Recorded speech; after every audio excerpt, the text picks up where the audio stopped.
TV 49 న్యూస్కి స్వాగతం. నేను వరుణ్. ఇక డీటెయిల్ చూస్తే ఉత్తరప్రదేశ్లోని లంకీపూర్ పేరి జిల్లాలో గుండెల్ని పిండేసే సంఘటన చోటు చేసుకుంది. టైఫాయిడ్ బారిన పడిన ఓ టీనేజీ బాలిక మెరుగైన వైద్యం అందక కన్నుమూయడంతో ఆమె మృతదేహాన్ని ఇద్దరు సోదరులు భుజంపై మోసుకుంటూ ఏకంగా 5 కిలోమీటర్లు నడిచిన ఉదంతం వెలుగులోకి వచ్చింది. ఇందుకు సంబంధించిన వీడియో లంకీపూర్ చేరి జిల్లాలోని పాలియా శివాని అనే బాలిక తన ఇద్దరు సోదరులతో కలిసి నివసిస్తూ 12వ తరగతి చదువుకుంటుంది. 2 రోజుల కిందట ఈ శ్రీవాన్ టైఫాయిడ్ బారిన పడింది.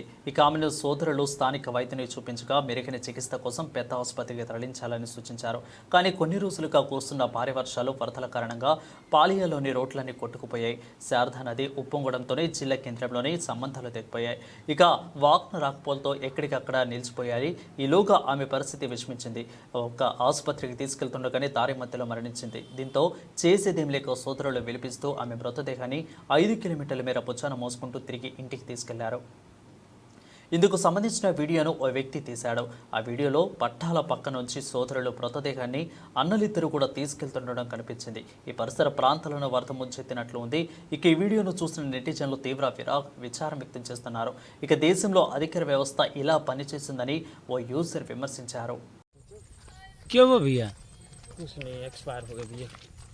कैसे इलाज के भाव में? इलाज और यातायात के कारण।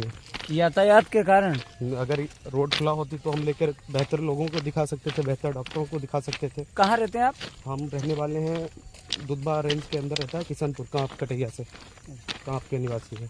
यहाँ पे चाचा के यहाँ पे रहते हैं, स्टडी करते हैं, यहीं पे रहकर स्टडी करते थे। अच्छा, हाँ, पहले से बीमार थी? हाँ, 8 दिन पहले बीमार हुई थी तो ऐसा कोई दिक्कत ही नहीं हुई जी। 2 दिन से बहुत दिक्कत मालूम हुई तो ऑक्सीजन सिलेंडर लगाया रहता था, तो कुछ बेहतर बोला कि ठीक हो जाएगी, ठीक हो जाएगी, ऑक्सीजन रुकती नहीं थी। फिर आज जवाब दे दिया? बस यही बोली पापा को दिखाओ, बात बोली नहीं, दोबारा उठ ही नहीं सकी।